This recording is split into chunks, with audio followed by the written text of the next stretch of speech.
حضرت اقدس صلی اللہ علیہ وسلم کا ارشاد ہے کہ اللہ جل شانہ کی 120 رحمتیں روزانہ اس گھر پر نازل ہوتی ہے، جن میں سے 60 طواف کرنے والوں پر اور 40 وہاں نماز پڑھنے والوں پر اور بعد میں بیت اللہ کو دیکھنے والوں پر ہوتی ہے۔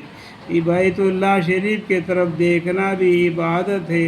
حضرت سعید بن المسیب رحمۃ اللہ علیہ تابعہ فرماتے ہیں کہ جو ایمان و تصدیق کے ساتھ کعبہ کو دیکھے وہ خطایا ایسا پاک ہو جاتا ہے جیسا کہ آج ہی پیدا ہوا۔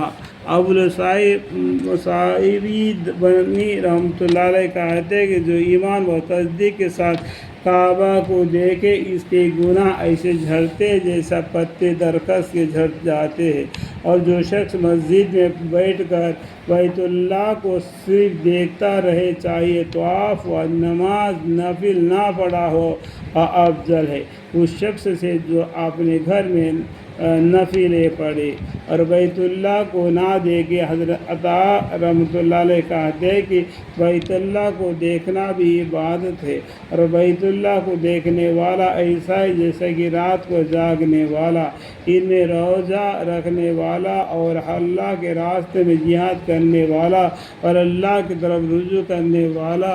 حضرت عطا رحمۃ اللہ علیہ یہی سے یہ بھی نقل کیا گیا کہ ایک مرتبہ بیت اللہ کو دیکھنا 1 سال کا عبادت نفل کے برابر ہے۔ طاؤس رحمۃ اللہ علیہ کہتے ہیں کہ بیت اللہ کا دیکھنا افضل ہے اس شخص کی عبادت سے بھی جو روزہ دار، شب بیدار اور مجاہد فی سبیل اللہ ہوا ہو۔ ابراہیم نخعی رحمۃ اللہ علیہ کہتے ہیں کہ بیت اللہ کا دیکھنے والا مکہ سے باہر عبادت میں کوشش سے لگ رہنے کے برابر ہے، اور طواف کرنے والوں پر جس قدر رحمت نازل ہوتی ہے اس حدیث سے ظاہر ہے۔ اس واسطے علماء نے لکھا ہے کہ مسجد حرم میں تحیۃ المسجد سے طواف افضل ہے۔ اگر کسی وجہ سے طواف نہ کر سکے تو تحیۃ المسجد پڑھے، ورنہ بجائے تحیۃ المسجد کے مسجد میں جاتے ہی طواف کرنا افضل ہے۔ البتہ اگر نماز کا وقت قریب ہو تو پھر اس وقت طواف نہ کرے۔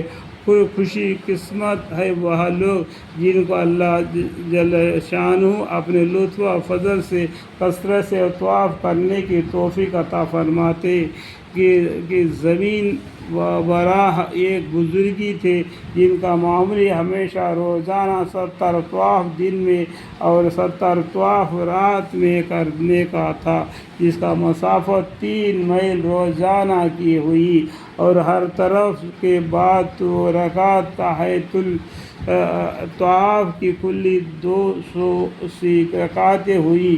ان کے علاوہ 2 مرتبہ روزانہ قرآن پاک کے ختم کرنے کا معمول تھا۔ یہی لوگ ہیں جو آخرت کے دائم زندگی کے لیے بہت کچھ کما کر لے جا رہے ہیں۔